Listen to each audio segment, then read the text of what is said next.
Jusque-là, tout allait bien dans le quartier du Fond des Airs de la Couarde-sur-Mer. Les propriétaires de ces parcelles privées acquises légalement avaient installé à partir des années 80 des mobil-homes en complément ou en remplacement des caravanes.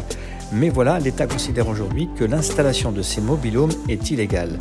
Les 44 propriétaires de ce quartier du Fond des Airs risqueraient d'être obligés de retirer leurs installations pourtant autorisées depuis 1988. Mais c'est sans compter la détermination de Liliane Marchand et de François Ventana, respectivement présidente et vice-président de l'association du Fond des Airs, qui ne lâcheront rien dans ce dossier ultra sensible.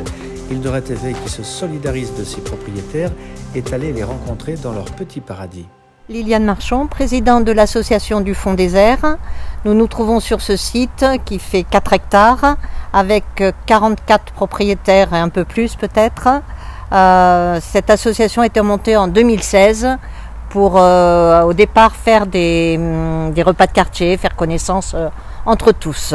Voilà, je vous présente la famille Blin, donc Louise, la maman qui a acheté ce terrain dans les années 80, le fils Philippe, la belle-fille Christelle et la petite-fille Eva. Donc 3 générations qui se succèdent ici avec bonheur. Mon mari a construit la petite maison, là, 7 mètres carrés. On avait la cuisine, la salle de bain, les water. Et après, on a gardé notre caravane, mais on a acheté un mobil-home pour avoir plus de confort. Mais on ne nous a jamais rien dit. On ne nous a pas interdit, rien du tout. Hein. À l'époque, c'était autorisé? C'était autorisé, il n'y avait pas de problème, tout le monde l'a fait. Hein. Bah oui, vu qu'on avait un terrain. Alors à l'époque, il n'y avait rien, donc quand mes parents sont arrivés, ce n'était que du sable, donc mon père a tout fait de lui-même, comme tous les gens ici d'ailleurs. Hein. Et puis on est arrivé à quelque chose de vivable et d'intéressant pour nous, pour passer des étés familiaux. On a fait ça pendant des années et des années, donc ça fait une trentaine d'années. Et puis maintenant, depuis 3 ans, on vient nous dire qu'on n'avait pas le droit, qu'on remet en cause notre viabilité ici, alors qu'on paye des impôts et que tout s'est passé légalement. Je suis Francisco Ventana, je suis vice-président de l'association du Fond des Airs, qui maintenant a comme objet principal la défense donc des propriétaires et des résidents, parce que le sujet principal étant qu'on voudrait nous faire disparaître de la carte de la commune en ce qui concerne les caravanes et les mobil-homes. Dans les années 70, c'était des parcelles de terres agricoles qui étaient détenues par des agriculteurs ou même des poissonniers ou autres de l'île de Ré, et d'autres parcelles qui ont été achetées par des gens de l'extérieur, des Parisiens. Il y avait ici des gens du Nord, il y en avait de la Savoie qui venaient pour 15 jours à cette époque-là, donc pendant la période des congés payés. Et l'ancien maire a voulu répondre au problème environnemental, puisqu'il y avait des personnes qui campaient avec tous les problèmes donc d'assainissement, etc. Il y avait aussi un aspect social, et le maire, monsieur Nevers, a voulu faire un regroupement en faisant un véritable lotissement de camping-caravanage, puisque c'était la terminologie qui était en place. Et avec l'aide des services de l'État, de la DDE, il y a même la Chambre d'agriculture qui est intervenue parce qu'il a fallu exproprier les propriétaires. La commune a racheté les terres en expropriant, évidemment, elle n'avait pas du tout de foncier dans le secteur. Après, il a fallu faire un remembrement du secteur par l'intermédiaire de la Chambre d'agriculture, tout ça sous la responsabilité de la préfecture, même si, en terminologie, la commune agissait ce que l'on appelle en régie directe. Et il y avait donc obligation pour chaque propriétaire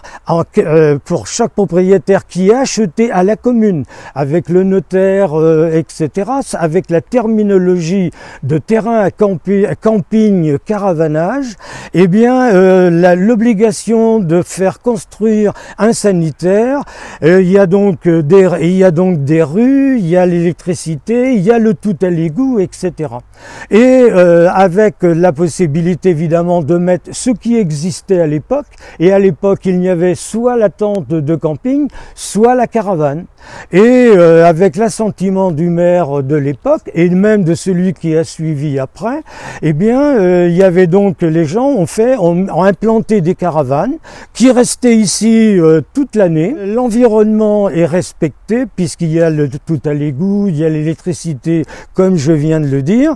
Et quand sont apparus en France après les Anglais, puisque les premiers mobil-homes, il n'y avait pas de constructeurs en France, les premiers mobil-homes qui ont été implantés ici, c'était des modèles anglais. Les propriétaires ont implanté des mobil-homes. Et un des problèmes auxquels étaient confrontés le maire de l'époque et les propriétaires également, le législateur à cette époque-là n'avait pas légiféré pour donner qu'est-ce que c'était une caravane et qu'est-ce que c'était un mobil-home. Ne pouvant pas répondre à la question, le maire de l'époque, comme le maire qui a suivi, eh bien, ne pouvait pas répondre aux interrogations et aux demandes donc des propriétaires.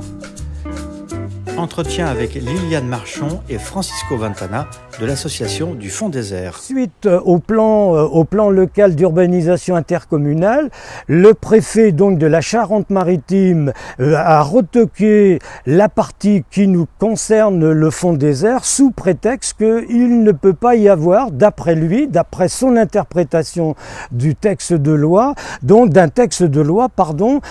ne peut pas y avoir de caravane dans un secteur classé. Or, quand on regarde l'historique même du Fonds Désert, eh bien, on voit que dans les documents qui ont été étudiés par la direction départementale de l'équipement en 1980, avant 1984, les documents de la DDE parlaient bien du Fonds Désert et de la mise en place donc de ce secteur dédié au camping caravanage et parlaient de sites inscrits. Et comme chacun sait, un site inscrit, c'est donc un site qui est en voie d'être classé et a les mêmes prérogatives et les mêmes contraintes qu'un site classé. Sur les documents de la DDE, c'était donc mis, et même si c'est la procédure de mise en place du quartier a été faite en régie directe par la commune de la Couarde de l'époque, ce qu'il faut voir, c'est que la commune de la Couarde n'était propriétaire d'aucun terrain d'ici. Elle a donc dû exproprier les propriétaires qui étaient en place. Ensuite, il a fallu faire un remembrement donc du secteur. Tout ça, enfin, en ce qui concerne le remembrement avec la Chambre d'agriculture, il a fallu faire tout un tas de procédures, même un petit exemple qui équivaut que d'autres secteurs sont intervenus, c'est-à-dire que lors de l'expropriation, il y a donc un propriétaire de l'époque qui est décédé et la commune n'a pas pu retrouver les héritiers de l'ancien propriétaire. Et il a fallu deux arrêts de la préfecture, deux ordonnances de tribunal de grande instance de La Rochelle pour que la commune puisse devenir propriétaire d'une petite partie de parcelle et qu'elle verse l'équivalent donc du prix de cette parcelle à la caisse de consignation, etc. Et ce qu'il faut voir, c'est que il y a donc eu tout au long du cheminement, un simple exemple, même si c'était en régie directe, la commune de la Couarde, compte tenu qu'elle faisait un véritable lotissement avec voirie, etc., était dans l'obligation de faire une demande auprès de la préfecture. Donc je doute fort qu'elle ait pu faire ça en catimini ou en cachette. Nous sommes confrontés à une décision du préfet qui, suite au plan local d'urbanisation intercommunale, estime qu'il ne peut pas y avoir de caravane dans un secteur classé. Là, c'est une interprétation avec laquelle nous ne sommes pas d'accord. Ce n'est pas du caravanage ou caravaning isolé, puisqu'il y a 44 terrains avec des installations de caravanes et de mobil-homes. Donc depuis 2018, on cherche à nous exproprier. Je ne sais pas pourquoi, nous n'avons pas les réponses aujourd'hui. On le saura peut-être demain quand on ne sera plus là et qu'on fera autre chose des terrains. Mais aujourd'hui, on ne comprend pas pourquoi on veut nous exproprier du jour au lendemain, comme ça. Je ne sais pas pourquoi. Comme on peut le constater par rapport à la situation donc du Fonds des Airs, et d'une part il y a une forte mobilisation et détermination des propriétaires et des résidents pour conserver ce qui est en place, les installations, et ce n'est pas pour nous n'interprétons pas de la même façon que le préfet la loi littorale et la loi concernant l'urbanisme, notamment en ce qui concerne les secteurs classés. Tout cela s'était en place au moment de la création du Fonds des Airs et nous continuerons avec la mobilisation de l'ensemble des propriétaires et des résidents.